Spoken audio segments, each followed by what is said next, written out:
Good morning, colleagues. Morning, everybody who's viewing in from our digital platforms. My name is Karabo Khachau, DA National Spokesperson. Thank you so much for all of you for availing yourselves for this presser today. The presser is strictly for us as the Democratic Alliance to offer our alternatives to the ANC's looting fund. Yes, that's what it is, because that is what the ANC has disguised their efforts as all along. A recreation of your Edwin Sodis instead of making sure that enterprises in this country are well resourced and are free from racial manipulation and political manipulation, and ultimately free from corruption.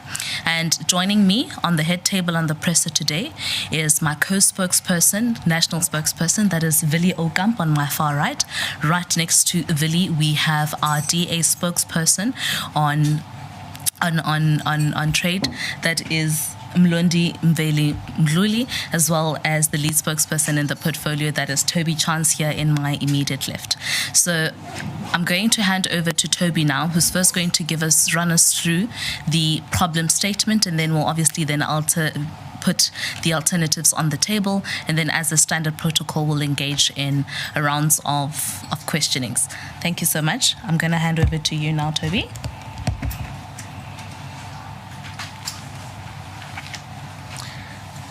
Thank you very much, Karabo. Good morning, everybody. Thank you very much for coming. It's a great pleasure to be releasing the Democratic Alliance submission to the DTIC on the Transformation Fund, because it's an important document and it's an important issue that we are addressing here today. So the Transformation Fund was first alluded to back in November, when Minister Tau was presenting the annual performance plan for the department, and he rather cursorily reflected on the DTI's intention on releasing a fund of 100 billion rand to support black-owned businesses. And of course, this raised a few eyebrows. 100 billion rand is a lot of money. And a couple of months later, the department released their concept document and submitted a request to the public and to political parties and business to send in their comments and their proposals as to what they believe the fund should be or shouldn't be doing. And this is what we have done today with our submission. Now, as Karabo has said, we believe that the so-called Transformation Fund is actually more of the same.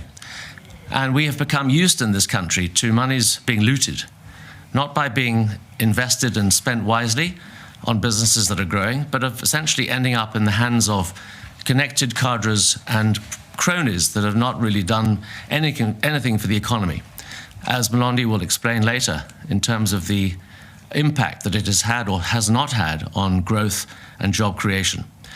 And I think that the main point that we want to get across this morning is that transformation, as described by the ANC, has not happened because there hasn't been a growing economy. Without growth, there's no transformation.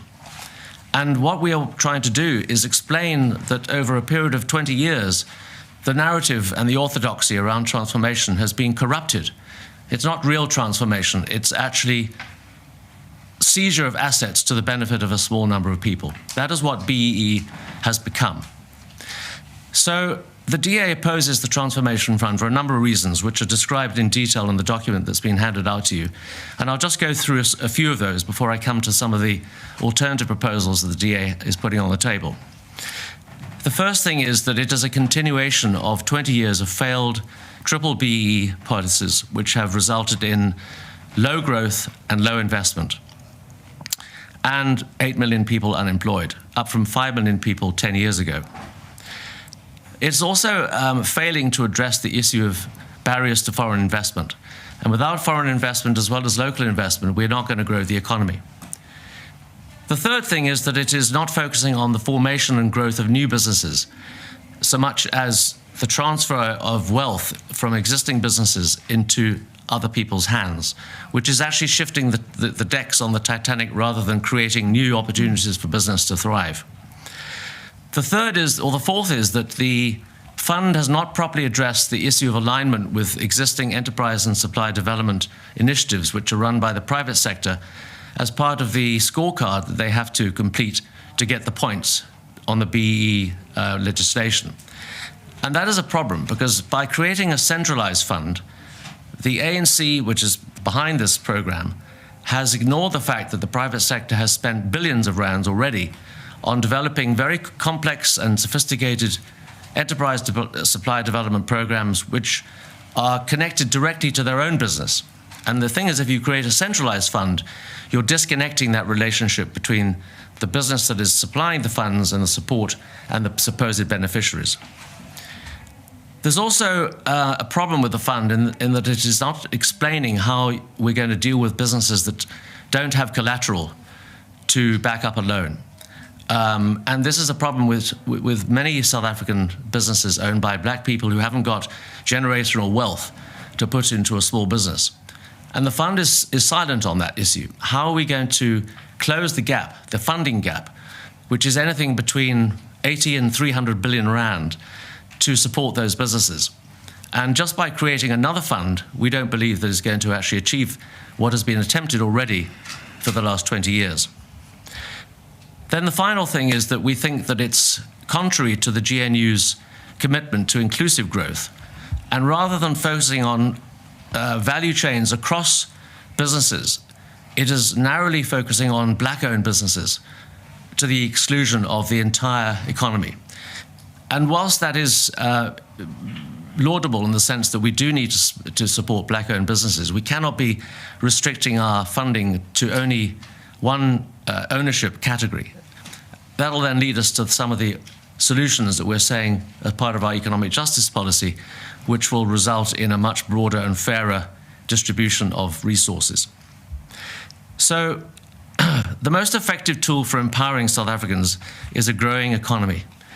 And the DA has long said that part of our role in this GNU is to realign government policy towards growth and away from redistribution. Redistribution has been the watchword for this government for many, many years, the previous government, and it has not actually achieved the investment in the innovation and the competitiveness that South Africa needs to compete globally. We're too inward focused, and we're not focusing on expanding our trade relations with organizations and countries that are able to create opportunities for our businesses to grow. So our alternative is to provide South Africans with an opportunity to achieve their fullest potential through better education and skills development, reduced crime and corruption, investment in infrastructure, also implementing the rule of law where people are living, and opportunities to access work opportunities and opportunities to start and grow small businesses. So in specific terms, we are recommending, number one, an independent review of the BBB legislation and regulations with a focus on their impact on economic growth and job creation. Now, it's significant that in the last couple of months, we have seen the release of two important surveys which show that South Africans are moving away from BEE. They don't believe that the government should actually be carrying on with BEE. The Ipsos survey and the Institute of Race Relations surveys showed that people are tired of empty promises, and that instead we need to be focusing on growth and job creation, which is clearly not achieved through the implementation of BEE. We then need to replace the BBBE scorecard with an approach of the adoption of the United Nations Sustainable Development Goals, which Mlandi will tell us a little bit more about in a minute. Then we need to focus on empowerment through measures to stimulate the formation and growth of new businesses in which black South Africans can be entrepreneurs and owners and employees. And the focus on enterprise innovation and competitiveness are absolutely central to the way in which the DA wants to restructure this economy. Empowerment is fine and important, but it comes as a secondary element to what a growing economy produces naturally, which is jobs and opportunities for starting and growing new businesses. Another important thing that we should be focusing on as a country is boosting our export markets, which I referred to earlier. And I think that the recent visit to America by President Ramaphosa and other ministers, including Minister Tau and Minister Steenhuisen, emphasized the fact that international trade relations are going to be critical. Now, you might ask, well, what has this got to do with the Transformation Fund? Well, it's got a lot to do with it, because instead of money going into businesses that are potentially going to be exporting and earning foreign currency, money traditionally has gone into businesses that are not capable of growing. In fact, part of the problem with the existing funding instruments is that they are not being used by businesses that are even viable. They're instead used by companies that are connected to officials in departments, connected to the ANC network of looters. And that has been the problem that we have seen for many years, which is why money has been wasted. And every time we look around the corner, we see another business that has gone bust. The most recent of which, of course, is Daybreak Farms, which is the chicken industry, the chicken company, which has been funded by the Public Investment Corporation, 1.2 billion rand. Looks like it's going down the drain. So I think to close off, I want to just go back in history a little bit, because remember, BEE has been with us for more than 20 years. To the time of the transition in the early 1990s, when the negotiations were really entered into by four groups, which was described very well by Mcebisi Jonas in his book After Dawn, published in 2019. And these four groups were the ANC and the black elite, both the overseas exiles as well as the people who were still living in this country. You then had the big business elite, the Anglo-Americans, the large organizations that control the economy. You then had the unions and labor, and finally you had civil society.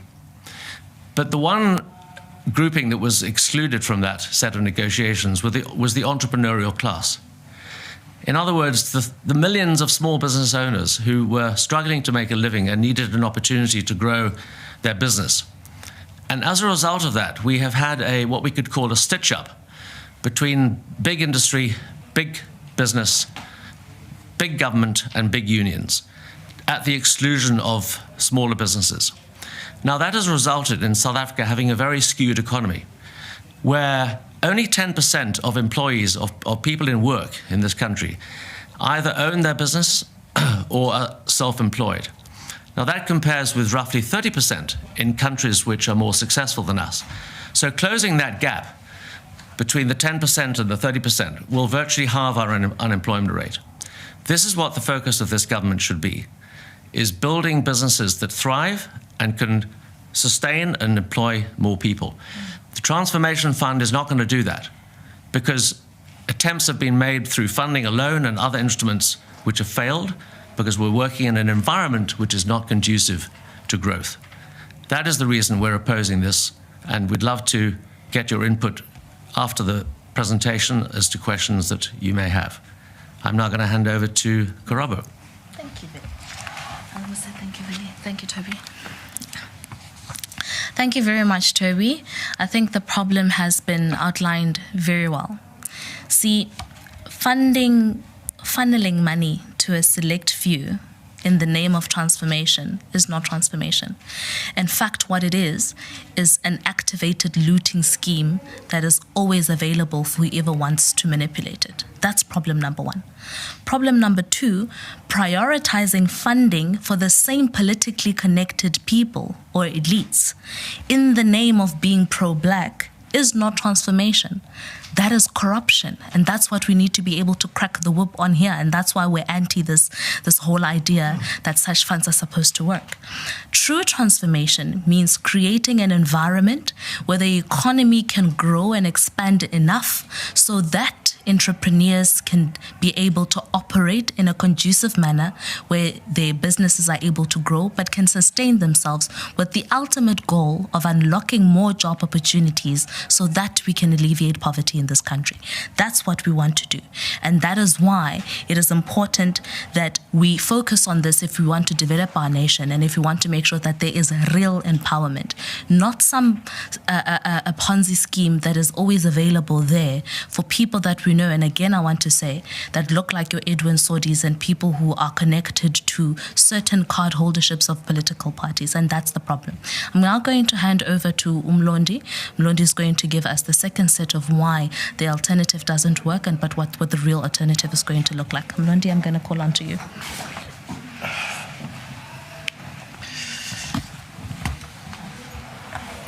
Thank you very much, Karabo. Before I begin, I just want to say that when it comes to matters of empowerment and redress, these are often deeply kind of issues that are very that are very sensitive. Therefore, one should approach them from an angle of compassion, clarity, and also some effectiveness. So I do want to begin by highlighting that the DA is pretty much pro-empowerment and redress. However, we don't agree in the manner in which it has taken place over the past decade, or to be more specific, more than past a decade, since race-based laws were brought into law. And I just want to say, our decision as the DA to enter the GNU, we did say that we are here to be a constructive partner, and our job is to ensure that we solve those social problems that we are faced with, and these also touch on things, for example, like the country's high rates of unemployment that my colleague Toby has touched on. And now moving forward, if one looks at the draft fund documents that that has been published by the DTIC, you will see that there's a keyword that pops up, and that keyword is SMME, which really led to me doing some digging, to find if there's any existing funds that have been created by the state to support its, to support the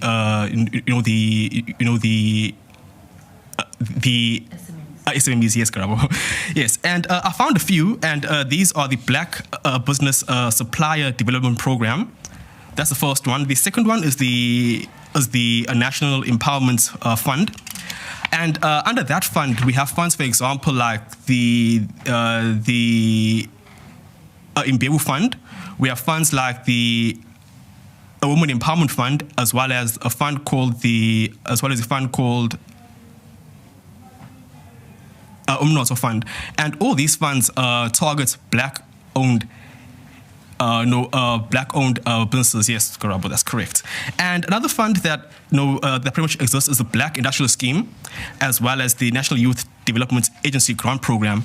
And these funds have been in place for a number of years, but they have not done what they were intended to do. And this is exactly what the transformation fund seeks to do. So it's basically another fund that adds to these list of funds that have not done its job. So we are pretty much against it for that reason. And there's also a fund called the SETFA Fund, which has equally not benefited those that it has intended to benefit. So I'll just move on to highlight the country's high rates of unemployment. We'll see from the most recent Q1 2025 quarterly labor force survey that was published by Stats SA that in Q1 the rate of the country's black unemployment has increased to 37%, and that's more than 7% if you look at the first quarter of 2015, so the past a decade. And this shows that the current laws that have been in place to try and address the issue of empowerment and the issue of a redress have not worked. Therefore, we need more alternatives, which the fund does not seek to fix. So basically, the DA's vision is that we, as my colleague Toby has touched on, is that we need to do a comprehensive review of the BE framework. He has touched on that quite well, and also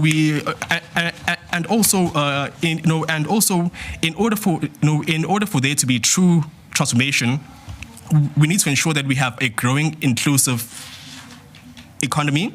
We need to ensure that we invest in quality education as well as the country's skill development, and also we need to ensure that we cut down on the country's high rates of red tape, because we can't expect companies, both companies that are foreign as well as companies that are domestic to come and invest here when there's so much of red tape. And also, we need to ensure that we have, that we have a new model that is, that is a model that is an, that is an outcome-driven, a model that, that model that seeks to actually ensure that the, that the SDGs are the main drivers, to ensure that we do have actual, empowerment as well as a redress, and that's something that, and that's something that we've been championing for a number of years, and something that we something that we will continue to to champion now under the GNU. So basically, as a DA, I just want to to clarify that we do need empowerment and redress. However, the fund as presented will not work. And Toby has touched on the solutions. And my point here, also to outline the part 2 of why we are against this fund. Thank you very much. Thanks. Thank you very much, Toby and Mlondi, for that information. I think what we all can take out of this is that what has been done in the past clearly did not work. I can explain it by somebody that must get from point A to point B, but there are different routes that that person can take. So that person decided, I want to take route A. And on that route, he got to a cliff and he saw that he cannot go further. That route will not take him to his destination. Just to turn around, start again, and again take route A. And again take route A. And every single time get to that cliff and realize that this is not going to get you to your destination. And this fund is again putting us on that cliff route. When are they going to realize that we need to take another route? And that is what the DA is proposing. We can't do the same things expecting different results. We have seen in the past how so-called transformation benefited only a few elite. Go out there in the rural areas, as I and many of my colleagues often do. Go speak to the millions of people out there that has not received one single benefit of the way in which the previous ANC governments have applied black economical empowerment or broad-based black economical empowerment. Go and speak to the gogo who still has got nothing, who still battles to buy a blanket when it becomes winter time, because she hasn't been benefited at all. But go drive in the rich streets of Sandton and look at the amount of Bentleys and Ferraris in so-called entrepreneurs' driveways.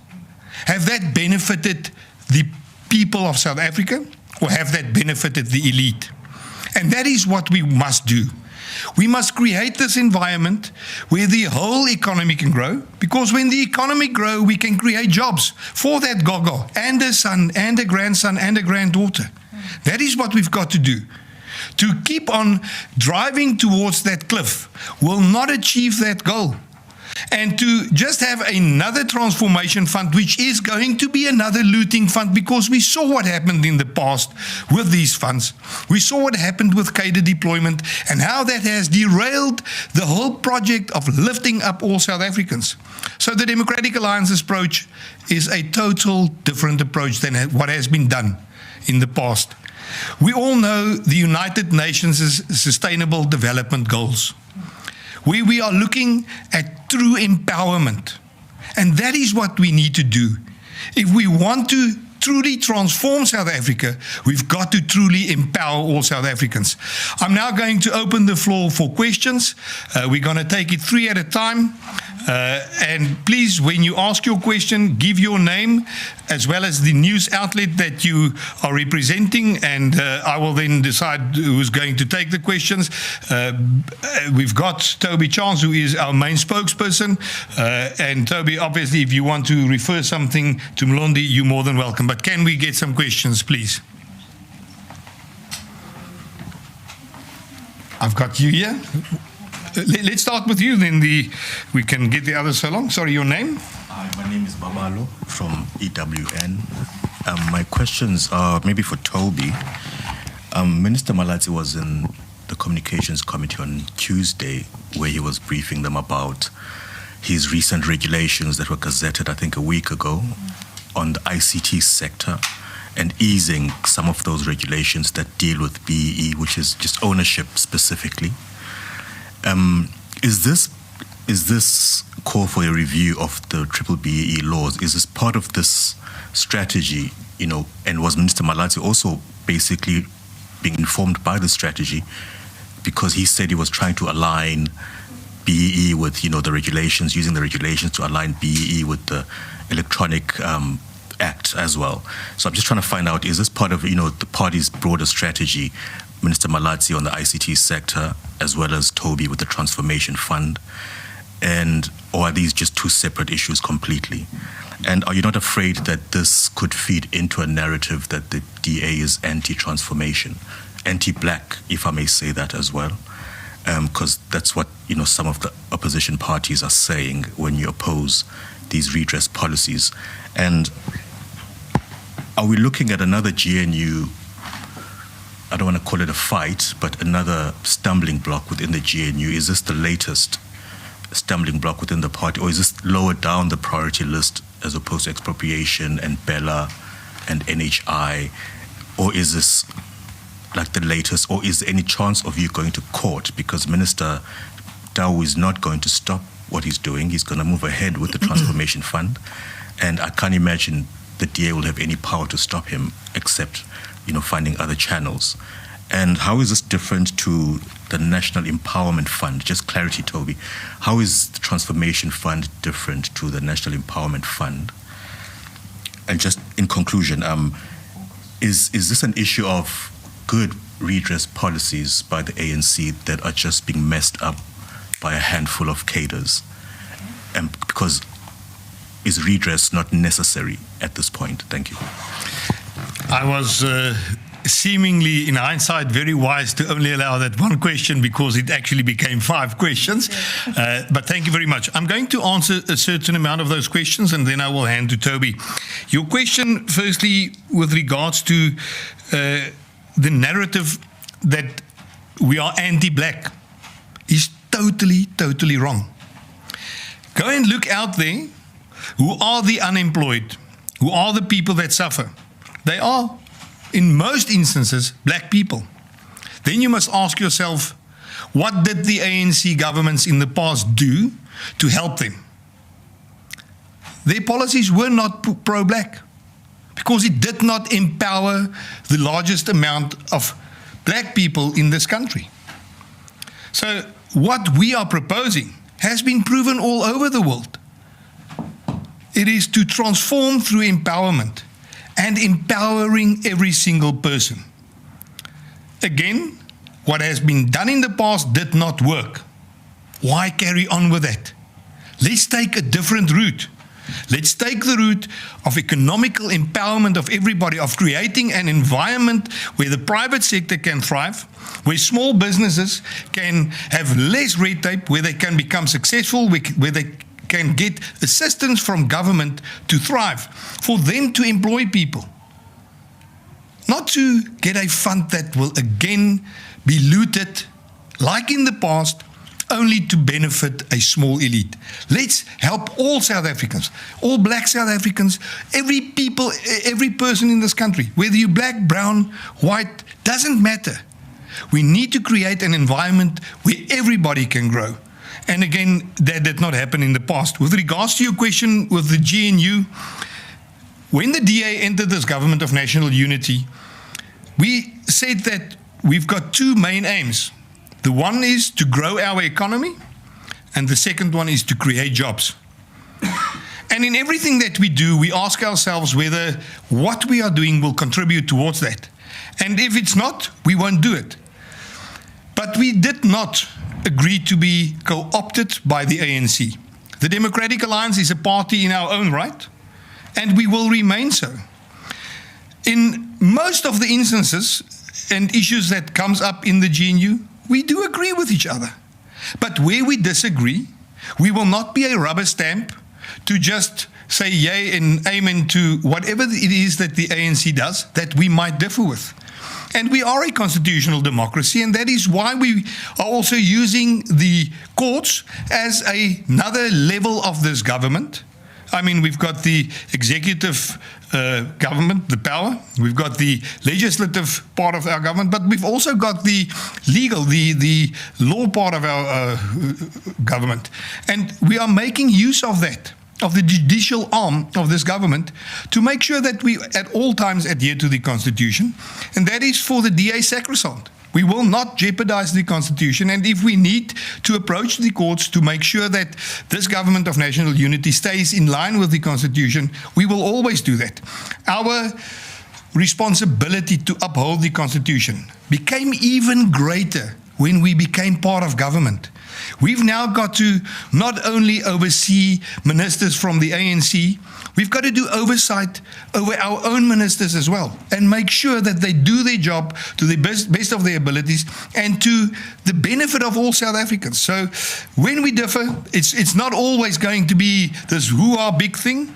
We will have differences. I think we should handle them with respect. I think we should speak more with each other.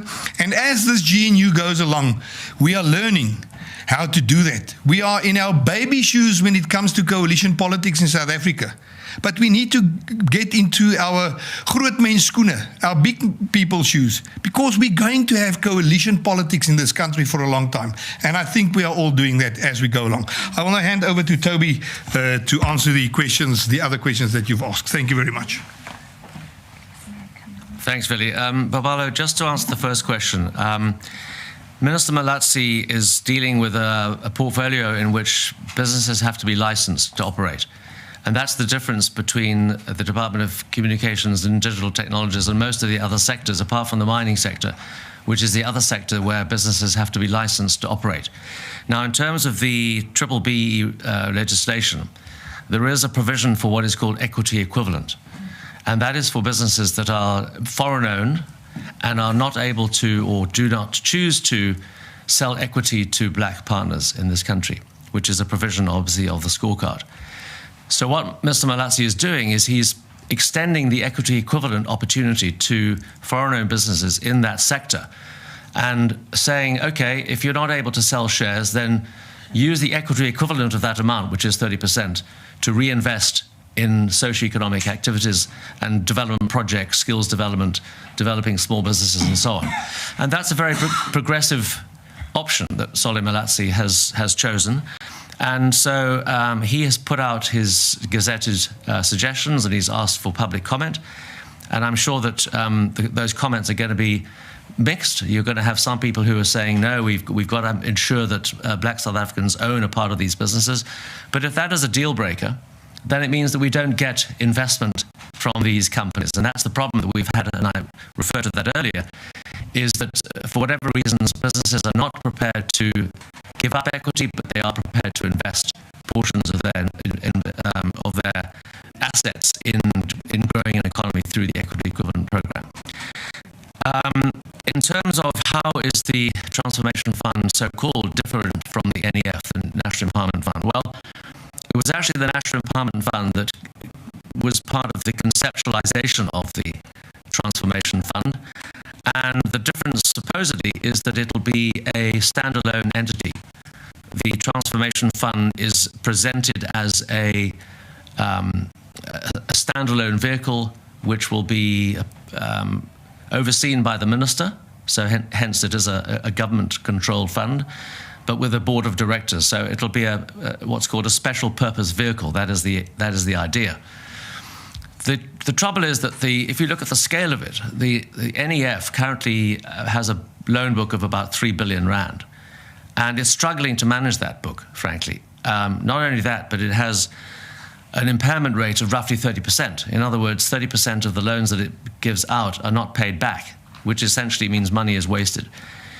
The problem that we have is that by multiplying that by huge amounts, up to 20 billion rand a year, it's going to be physically impossible for a centralized organization like the NEF through its special purpose vehicle to run this fund. So simply on the basis of capacity, let alone whether it's a good thing or a bad thing. It is unlikely to work. What's going to happen is that you're going to have businesses that are applying for funding and take maybe a year before they get a response. That's not very good for business. So far as the good redress policies messed up by a handful of cadres, no, it's not just that. It's the fundamental problem that we have with the current regime of BEE, because of the fact that it can recycle the same old people over and over again that are not disadvantaged. And if you look at the Constitution and the point that Cyril Ramaphosa was making on Tuesday in answers to questions in Parliament, he was saying, how can you be against black empowerment? We're not against black empowerment. We're totally for it. We're against the recycling of the same old people who always get access to the cherry and leaving everybody else to starve. Thank you very much, Toby. I would also like to just give Karabo a word in answering one of those issues. Karabo, thank you. Thank you, Uncle Willie. So I think Toby touched on it a lot. So I want to make an example to you, Wena Babalo. Firstly, before I get to the example, is this. There is nothing progressive and nothing that works about a policy strategy that seeks to control how funds are used with the strict rule and outcome of looting. So the problem you have with how broad-based black economic empowerment has been organized in the past is that you take a Karabo Lerato Gagau, who's black, who's young, who's a woman. She qualifies on all the spectrums of what disempowerment is, or previously disadvantaged looks like, right? You take a Karabo, and on the basis of Karabo being black, you give her an opportunity for funding. She gets her success, and instead of moving on next door to Ntabiseng or a Pule, le Motlale Pule, you take the same Karabo again, and you make her the same dipper of the same system. And then what then Karabo does is she becomes loyal to you and your organization, and how she manipulates her tenders, and how she trades, and who her trade partners are, and becomes a tycoon of a system that is only focused on one person, Edwin Sodi. While the rest of black, colored, Indian people in the country who are supposed to be empowered through what is supposed to be a transformation fund fall behind the line. And ultimately what that does is it pits an unfair competition on traders in this country who are supposed to be trading on the basis of their entrepreneurial skill, their ability to not only sustain their businesses, but expand their businesses in a way that unlocks more job opportunities for majority of the people of this country to benefit, while making sure that more of the same people come and benefit. That is the problem. So the policy was never good by design, because its design was not to make sure that majority get to benefit. Its design was to control the looting scheme in a way that looks black by favor, but it actually isn't pro-black, but it is pro-tycoon, pro-elitism, pro-corruption, pro-looting. And that's what we should be able to be frank about and be able to dismantle that. Thank you very much, Karabu. Colleagues, any other questions? Just one small follow-up. No problem. Where does Andrew Whitfield come into this transformation, the deputy minister, into this process? I mean, has he been neutralized by the minister? Has he been co-opted into the silence? Just checking on that, yeah. I would like Toby to also answer that, but I can tell you from my side that he will never be co-opted to do anything that he would not want to do and that he does not believe in. That I can promise you. And that is also why he is opposed to this. Toby, I don't know whether you've got additional information on that. Yeah, Babalo, Andrew Whitfield has not been part of the process. This transformation fund has been mainly developed by the officials within the NEF and with the participation of the DTIC. So he will be obviously part of the ministerial and deputy ministerial team who will evaluate the submissions. Let's hope there will be a thorough evaluation of the submissions. He has been a part of our discussions in terms of the DA submission, absolutely. And Andrew totally subscribes to what we're saying here. I'm sure there's going to be some feisty conversations within the department once these submissions are sent through. Thank you. Good. Thank you very much. Colleagues, any further questions? If we don't have any further questions, I just would like to thank everybody that's here today. I want to especially thank all our viewers that are sitting in their offices and at home watching this very important briefing in which the Democratic Alliance again outlined what is necessary to really reform this country, to really put more people in jobs and to create better wealth across the spectrum for all South Africans. I really want to thank you. We will have the opportunity to have one-on-one interviews afterwards should anybody of the media like that. May you all have a very blessed day. Thank you very much. Thank you.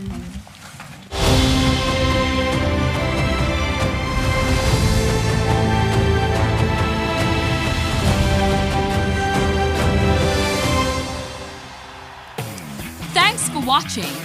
Join the mission to rescue South Africa. Like and follow us on Facebook, TikTok, Instagram, and X. Subscribe to our YouTube channel and hit that notification bell. Join the DA, because the DA gets things done.